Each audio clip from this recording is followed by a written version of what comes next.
difference and similarity between deep sleep and meditation.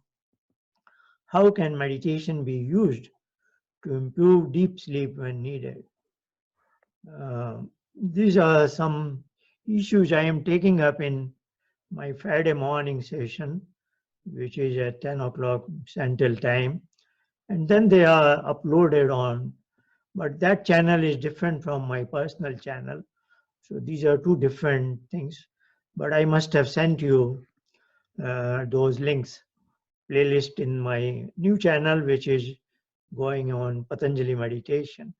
And these recordings and other my all things are on different playlists that are on my channel with my name.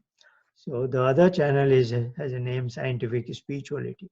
Anyway, I have different plans. Uh, so anyway, just trying to point out that such questions are appearing more in Friday morning 11 session, because some people who attend the meditation at 10 in the morning, they attend my question answer Friday 11 also.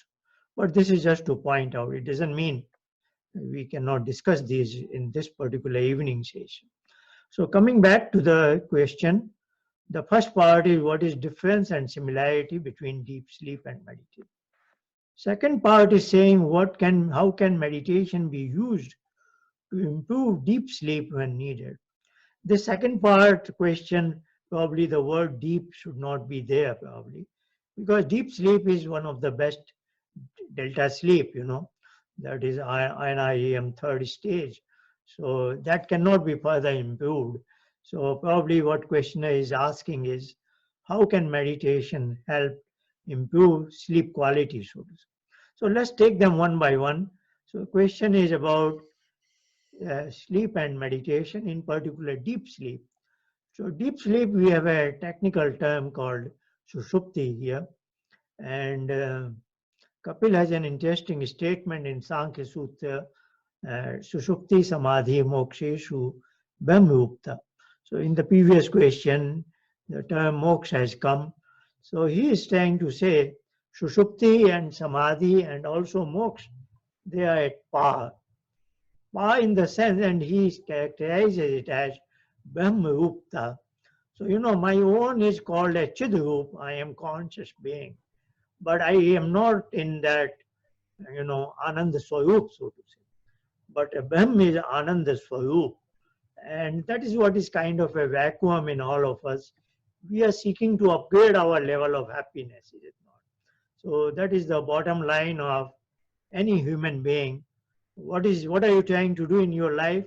I want to get something that I don't have. And what I don't have is probably, or there is something lacking in the sense, I want to upgrade my level of happiness. So that's what everybody is after. And that vacuum persists unless and until you have got that anand. So, once you are in Brahmgupta, you have an idea what it is. So that also goes to three different echelons, so to say. There is a hierarchy. In deep sleep, you are in Brahmgupta, but you don't have the awareness in those moments, as if there is a blackout and you have no awareness of anything. It's total blackout. But one good thing is you are aware from both sukh and dukh, so to say. But we like it because we are away from dukh. That's why whenever we come out of Sushupti, we say, okay, that was very good, fantastic, because no pain and suffering could touch me at that time. Though if somebody will ask you, but what were you experiencing? So we don't quite have a valid answer. We cannot say I was in very special pleasure, super happiness, what is called Anand. I would say it was something good, but I didn't have real time taste of it. I just got a distant feeling it is something good, but I cannot describe it. Of course, then samadhi, or what is called deep end of meditation, I am in the same state, but I am preserving my self-awareness.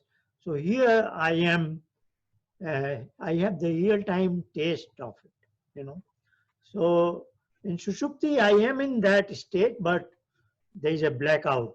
Here there is a real-time taste of that. So that is one difference, major difference between Sushupti and Samadhi.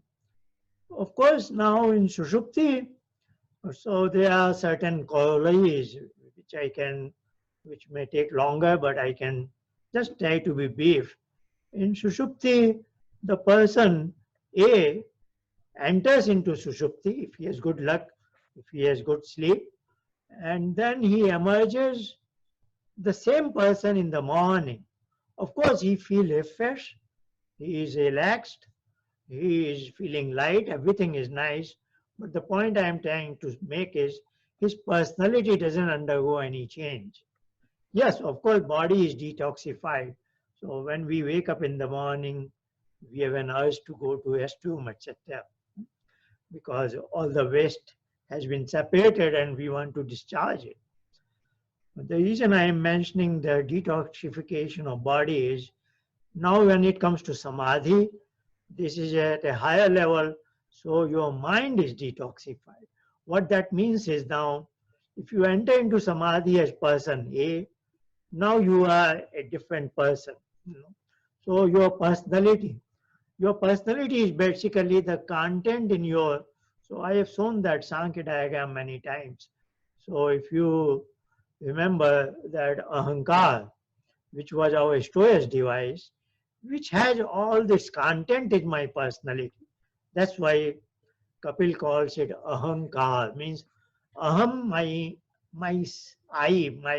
my personality is nothing but the content of ahankar. So the word ahankar has been wrongly translated by modern scholars as ego, but they have missed this Sanskrit compound words, what it literally means. So ahankar is content of in my mind, and in samadhi, if I reach that state, then that is detoxified, and the unwanted things that are in my mind are washed away.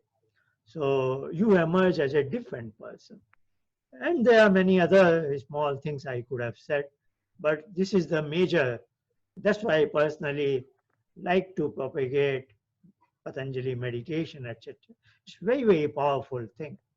And then coming to the second part, yes, as you learn meditation, you are basically learning ability to calm your mind, is it not? So when you go to bed, what would you expect? Sleep is nothing but, calming down your mind. And if you are good in meditation, it's more likely you're doing the hours of sleep, your mind is subdued. Otherwise, you may have 6-8 hours of sleep, but your mind was functioning and you have a lot of dreams, is it not? And then when you wake up, it's not that a good quality sleep. As opposed to that, if you have deep, dreamless sleep, Sushupti, you will have, it is much better for you. Your next day is much better, and that is very good for your both physical, mental health, etc. So meditation is definitely going to help you have a better quality of sleep.